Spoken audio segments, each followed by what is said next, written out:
नमस्ते, वाव creation channel में आप सभी का स्वागत है। तो के ऊपर बहुत सारे कमेंट आते हैं लेकिन मैं उनका रिप्लाई नहीं कर पाती हूँ।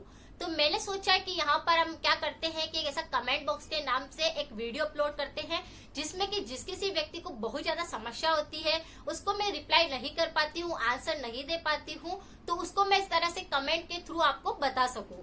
तो जो भी कमेंट बॉक्स के अंदर क्वेश्चन होंगे वो आपके पूछे हुए होंगे और वहां पर आपको आसानी से जवाब मिल जाएगा। जिस सबको अगर किसी भी प्रकार की कोई समस्या होती है तो उसका आंसर उनको मिल पाए। तो मैंने एक छोटी सी कोशिश करी है। आई होप कि आप सबको ये बहुत ज्यादा पसंद आए, आप सबका सपोर्ट बना रहे। कमेंट बॉक्स स्टार्ट करेंगे जिसमें अगर आपकी कोई भी क्वेश्चन या कोई भी समस्या होती है तो आप जरूर मुझे कमेंट करके पूछ सकते हैं। अगर आप मेरे चैनल पर पहली बार जुड़े हैं तो चैनल को जरूर सब्सक्राइब करें। पहला क्वेश्चन किसी ने पूछा है कि मैडम जैसे कि 4-5 साल का बच्चा है उसे बहुत ज्यादा फीवर आता है। जैसे फीवर क्या होता है कि 4-5 दिन तक कंटिन्यू रहता है, उसके बाद फिर उतर जाता है, फिर वापस आने लगता है। अगर आपके बच्चे के साथ में, छोटे बच्चे के साथ में इस प्रकार की समस्या होती है कि जैसे फीवर थोड़े दिन आता है फिर बंद हो जाता है फिर वापस आने लगता है, तो उसके लिए आप ऐसा कौन सा उपाय करें इंस्टेंट कि बच्चे को आराम मिल जाए। तरह के क्वेश्चन एक नहीं बहुत सारे हैं कि छोटे बच्चों में बुखार आ रहा है और उनकी बुखार उतर नहीं रही, तो आप क्या करें। अभी जैसे हम सब समझ रहे हैं कि कोरोना काल चल रहा है, ऐसे में अगर बच्चों को कुछ होता है तो हम बहुत ज्यादा डर जाते हैं। बच्चों का खान पान आपको अच्छा रखना है, उनकी डाइट से जैसे कि लिक्विड चीज है, जूस हो गया है, ये बच्चों को ज्यादा देना है। फ्रूट्स वगैरह बच्चों को ज्यादा खिलाना है जिससे कि बच्चों में एनर्जी लेवल अच्छा रहे, उनका इम्यूनिटी अच्छा रहे, उनको कोल्ड और कफ ना बने। ये चीज हमको सबसे पहले ध्यान रखनी है। और एक बात और ध्यान रखनी है कि जब भी मौसम चेंज होता है तब बच्चों को आपको थोड़ा गुनगुना करके पानी देना है। इससे बच्चे का पेट साफ रहता है और बच्चों को जल्दी से बुखार या कोल्ड कफ या किसी भी प्रकार की कोई शिकायत नहीं रहती। अगर बच्चे को बुखार आ रहा है और इस तरह से चढ़ रहा है फिर उतर जाता है फिर वापस दवाई देने के बाद ठीक फिर वापस आ रहा है, तो आप क्या करें। सबसे पहले मौसमी जो होती है उसे अपने घर में जरूर रखिए। मौसमी को आपको क्या करना है, छिल लेना है, उसके छिलकों को अच्छे से हटा देना है और बच्चों को आपको एक एक उसमें से पीस निकाल करके बच्चों को चूसने के लिए देना है। बच्चे को फीवर आ रहा है, पता है कि बच्चे को पूरी मौसमी नहीं पाएगी, लेकिन आपको क्या करना है, एक पीस खाता है तो एक पीस खिलाए। इस तरह से थोड़ी थोड़ी देर में आप बार बार आप उसको मौसमी खिलाएं, जिससे बच्चों को विटामिन सी मिल जाएगा और बच्चे की फीवर आप देखेंगे कि कंट्रोल में रहेगा।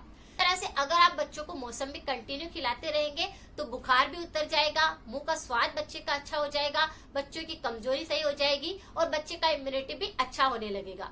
तो इस तरह से तुरंत ही बुखार आने पर आप बच्चों को मौसमी खिला सकते हैं। यह उपाय आपका बच्चा चाहे कितना ही बड़ा है, 4 साल का है, 5 साल का है, 7 साल का है या हम बड़े भी है तो भी ये फायदा पहुंचाता है। तो इस तरह से मौसमी को अगर काट के आप खाएंगे तो बुखार का टेम्परेचर कम हो जाएगा और अगर बुखार फिर भी नहीं उतर रहा है तो आप उस पर ठंडी पट्टी भी कर सकते हैं। दूसरा क्वेश्चन बहुत ज्यादा आ रहा है कि त्रिफला पाउडर क्या होता है।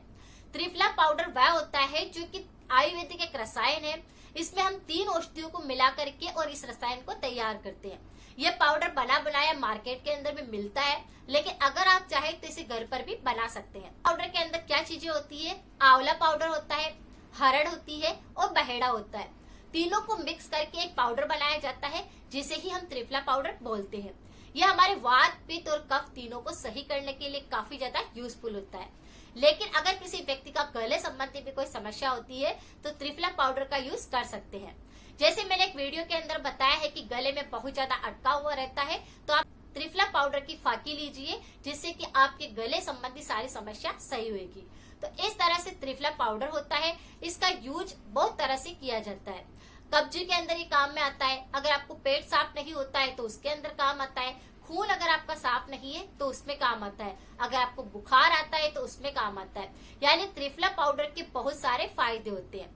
ये त्रिफला रस भी आता है और त्रिफला पाउडर भी आता है। तो जैसे कि त्रिफला पाउडर का सेवन अलग तरह की कोई बीमारियां होती है जैसे तो हम उनको देते हैं। अगर त्रिफला रस होता है तो वह किसी प्रकार से जैसे कि कोई बिल्कुल पाउडर नहीं ले सकता है, कोई बच्चा है तो त्रिफला रस उसको दे सकते हैं। दोनों ही चीज सेम होती है, उन दोनों का फायदा उतना ही मिलता है। तो ये त्रिफला पाउडर काफी ज्यादा यूजफुल होता है। इसे आप गले संबंधी बीमारियों में काम में ले सकते हैं और कोल्ड कप में भी काम में ले सकते हैं। त्रिफला पाउडर मिलता कहाँ है, तो ये आपको किसी भी, जैसे कि हम राशन लाते हैं, उसकी दुकान पर आसानी से मिल जाता है, तो आप वहां से इसे खरीद सकते हैं। तीसरा क्वेश्चन बहुत ज्यादा आ रहा है कि जैसे सिर दर्द के साथ में ही गले की नसों के अंदर सूजन आ रही है, या फिर गले की यहाँ पर नसें जो है वो फूली हुई रहती है, या कई बार गुठली जैसा लगता है। तो इस प्रकार की शिकायत होने पर आप क्या उपाय करें? सबसे पहले तो आपको गर्दन की एक्सरसाइज पर ध्यान देना है, जिससे कि आपकी गर्दन की नसों के अंदर सूजन ना आए, उनमें किसी भी प्रकार का खून का संचारण बंद ना हो। गर्दन की एक्सरसाइज जरूरी नहीं है कि आप एक बार ही करें, इसे आप जब भी फ्री हो तब कर सकते हैं। गर्दन की एक्सरसाइज करने से आपको रीढ़ की हड्डी संबंधी कोई समस्या होती है तो उसमें आराम आता है, सिर दर्द की अगर कोई समस्या होती है तो उसमें आराम आता है, और अगर आपके गले संबंधी भी कोई शिकायत होती है कि जैसे कफ बहुत ज्यादा बनता है या गले में कोई समस्या रहती है तो उसमें भी आपको आराम पहुंच जाता है। तो सबसे पहले आपको एक्सरसाइज पर ध्यान देना है। अगर गर्दन की नसों में बहुत ज्यादा सूजन है और आपके यहाँ पर गुठली जैसा महसूस होता है, या फिर आपको थायराइड की समस्या भी है, तो आपको गर्म पानी ही पीना है। जितनी भी बार आपको प्यास लगती है, गर्म पानी का ही सेवन करना है, ठंडी चीजों से दूरी बनानी है। तो कुछ छोटे छोटे उपाय अगर आप करते हैं तो इस प्रकार की समस्याएं नहीं होती। किसी ने पूछा है कि सेंधा नमक नहीं मिलता है उनके जगह पर जहां वो रहते हैं, तो कौन सा नमक यूज करें? सेंधा नमक व्रत का नमक होता है, जिससे ही खाना सबसे ज्यादा बेहतर होता है। लेकिन अगर सेंधा नमक आपको नहीं मिल रहा है और गरारे करने हैं, या फिर गले संबंधी किसी बीमारी में आपको कुछ फायदा लेना है, तो आप काला नमक का यूज भी कर सकते हैं। यह भी आपको उतना ही फायदा पहुंचाता है।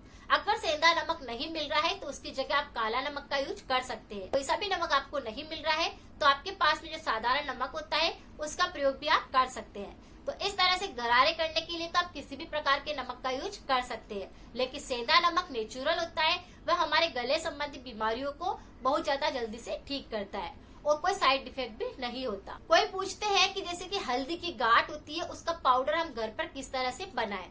तो जो हल्दी की गांठ होती है उसको आपको इतनी लंबी साइज की होती है, इतनी बड़ी होती है, उसे आपको घर पर लाना है। पहले तो उसको आपको क्या करना है, मूसली की सहायता से छोटे छोटे पीस करके उसको तोड़ लेना है। अगर गीली है तो उसको थोड़ा धूप में भी सुखा देना है या पंखे के नीचे सुखा लेना है। फिर आपको मिक्सर के अंदर पीसना है, जिससे कि आपका मिक्सर का जार भी खराब ना हो और पाउडर भी अच्छे से बन जाए। तो इस तरह से देसी हल्दी का पाउडर आप घर पर ही तैयार कर सकते हैं। अगर घर पे बना हुआ होता है तो उसमें कोई मिलावट नहीं होती है, जिससे कि आपको अगर किसी प्रकार के बीमारी को ठीक करने में काम में लेनी है हल्दी, तो वह आपको ज्यादा फायदा पहुंचाती है। क्योंकि बाजार की हल्दी के अंदर बहुत सारी मिलावट होती है, केमिकल मिला होता है, कलर मिक्स होता है, जिससे कि आपको और नुकसान पहुंच सकता है। जैसे कि आप किसी प्रकार की खांसी के लिए हल्दी का प्रयोग कर रहे हैं या फिर हल्दी की फाकी ले रहे हैं, लेकिन उसमें अगर कुछ मिलावट होती है तो वह आपको जल्दी फायदा भी नहीं पहुंचाती और कोई नुकसान कर देती है। तो इसी तरह से हल्दी की गांठ को गढ़ ला करके आप पाउडर बना सकते हैं। ये कुछ छोटे छोटे से क्वेश्चन थे लोगों के, जिसका जवाब आपको मिल गया होगा। अगर आपको कुछ फायदा मिलता है तो लोगों के साथ जरूर शेयर करें। चैनल को सब्सक्राइब करना बिल्कुल ना भूलें। मिलते हैं फिर नेक्स्ट जानकारी के